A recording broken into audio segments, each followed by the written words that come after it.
Imagine करो कि आपका बर्थडे है और आपको आपके किसी करीबी इंसान ने ही कोई प्रॉपर्टी नहीं बल्कि एक पूरा का पूरा आइलैंड गिफ्ट कर दिया।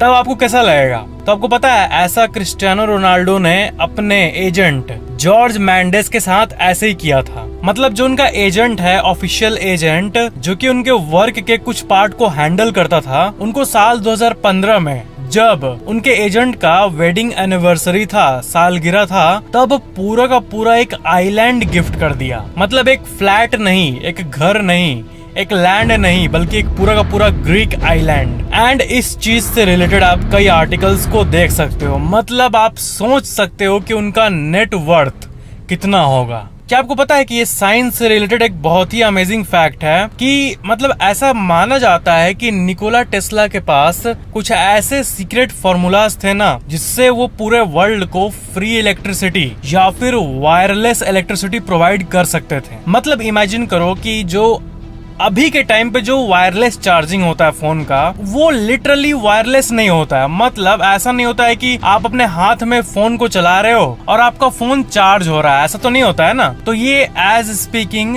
वायरलेस नहीं हुआ, बट क्योंकि कुछ तार नहीं होता है इसलिए वायरलेस माना जाता है। बट इमेजिन करो कि आपका जो रूम का पावर सोर्स है वो कोने में है और आप अपने हाथ में फोन को चला रहे हो और वायरलेसली वो चार्ज हो रहा है। तो ऐसा माना जाता है कि उनके पास ऐसे कुछ रिसर्च पेपर्स थे जिसमें ऐसा कुछ था जो कि लॉस्ट हो गया है उनके मरने के बाद। मेरे को भी ऐसे ही लगता है कि हाँ, इतिहास में ऐसे कई इन्वेंशंस हैं जो कि पूरे वर्ल्ड के लिए लाइफ चेंजिंग होते हैं, पूरे वर्ल्ड के लिए हर एक इंसान के लाइफ को चेंज करता, बट सामने नहीं आ पाया। या तो किसी के चाल के चलते, किसी के साजिश के चलते, या फिर नेचुरली वो सामने नहीं आ पाया, बट वो बहुत वर्थ का था। क्या आपको पता है कि इतिहास के ये सबसे गजब अजब चीज के बारे में ये फैक्ट है? क्या आपको पता है कि लोग अपने बच्चों को पार्सल में भेजते थे लिटरली। मतलब हम लोग सामान को भेजते हैं पार्सल के थ्रू, पोस्टल सर्विसेज के थ्रू, बट क्या किसी इंसान को भेज सकते हैं? ये तो सुनने में काफी अजीब लग रहा, बट 1913 के पहले ऐसा होता था। ओहायो अमेरिका और बहुत सारे जगहों पे 1913 के पहले पोस्टल सर्विस के थ्रू बच्चे भेजते थे लोग अपने। जैसे मान लो कोई फैमिली अपने बच्चे को दादी माँ के पास भेजना चाहता है तो वो पोस्टल सर्विस का यूज करके भेज रहा है।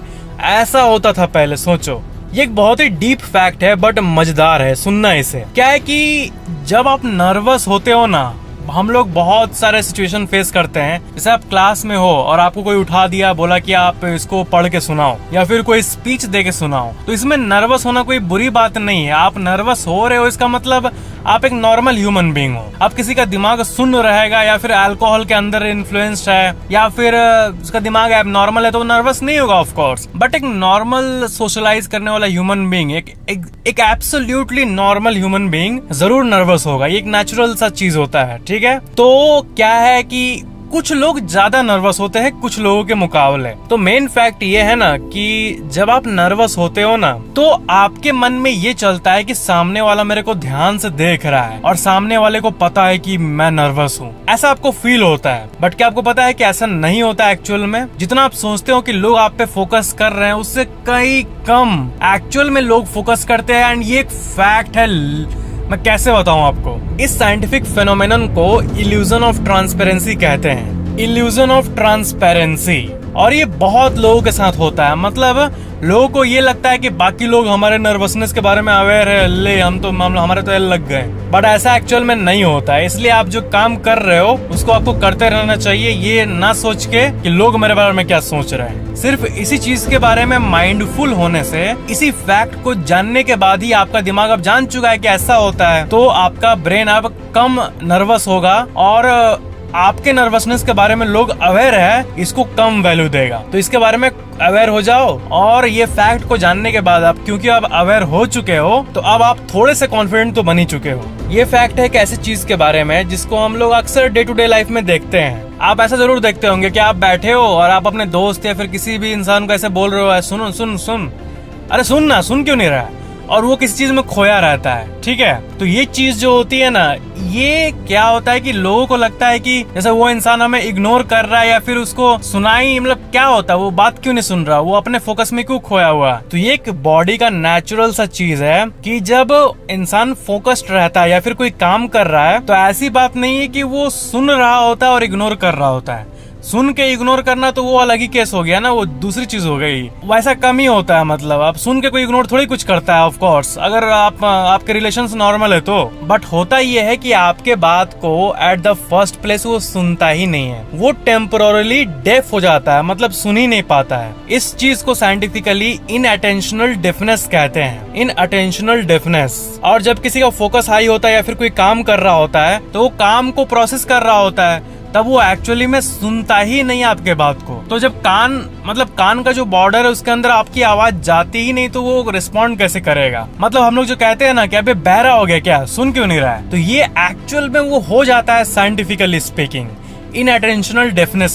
और ये तभी होता है जब वो किसी काम में फोकस्ड होता है या फिर अपने गर्लफ्रेंड से बात कर रहा होता है। दोनों ऑलमोस्ट सेम चीजें हैं। ये फैक्ट है रिलेशंस के बारे में। अलग अलग तरह के इंसान होते हैं, कुछ लोग शॉर्ट टर्म रिलेशन चाहते हैं, कुछ लोग लॉन्ग टर्म रिलेशनशिप्स चाहते हैं, और कुछ लोग सिर्फ कुछ ही दिन का रिलेशनशिप चाहते हैं। तो ये एक टर्म है, मैं आपको बता दूं, क्वर्की एलोन। क्वर्की एलोन जो टर्म है, ये मतलब बहुत लोग होंगे ऐसे। ये क्वर्की एलोन मतलब एक ऐसा इंसान जो कि ऐसे जस्ट कैजुअली कुछ दिनों का डेट, कुछ दिनों का गर्लफ्रेंड बनाना, ये ना करके वो बोलते हैं कि भाई मैं सिंगल ही रहूंगा, एंड जब रिलेशन में आऊंगा तो लॉन्ग टर्म ही आऊंगा और उसको वाइफ ही बनाऊंगा। मतलब जो कैजुअली डेट ना करे, बल्कि कहे कि अबे मैं सिंगल रह लूंगा। बट ऐसे ये सब नहीं करना है। तो ऐसे जो लोग होते हैं उनको क्वर्की एलोन कहते हैं। मैं आपको KGF मूवी के बारे में कुछ अमेजिंग फैक्ट्स बताना चाहता हूँ। क्या आपको पता है कि KGF जो है वो one of the highest time taking movies है कनाडा में। मतलब जो कनाडा लैंग्वेज के जो मूवीज होते हैं वो यूजुअली जो एवरेज लेंथ है बनाने का टाइम, वो 6 महीने से 1 साल में मूवी बन जाती है, जो कनाडा मूवीज होते हैं। बट इस मूवी को बनाने में 3 साल लग गए थे लगभग। आपको पता है KGF का जो सेट है वो बारिश के चलते वो बहुत बार टूटा भी था, बट वो बार बार उसी को रीबिल्ड करके इस शूट को कंप्लीट किए थे। KGF 1 की बात हो रही है यहाँ पे। KGF जो है वो फर्स्ट कन्नड़ा मूवी थी जो कि ऑल साउथ लैंग्वेजेस में रिलीज हुई थी और हिंदी में भी रिलीज हुई थी। और KGF 1 फर्स्ट मूवी थी जो कि 100 करोड़ के क्लब को पार की थी कन्नड़ मूवी के कैटेगरी में। और सबसे अमेजिंग फैक्ट है कि जो इसका जो आप जो भी सिनेमेटोग्राफी देखते हो, जो भी धूल देखते हो, ये सब एक्चुअल होते हैं। मतलब मूवी में VFX का यूज कम किया गया था, बहुत कम। ये सबसे लीस्ट VFX यूज्ड मूवी में से एक थी।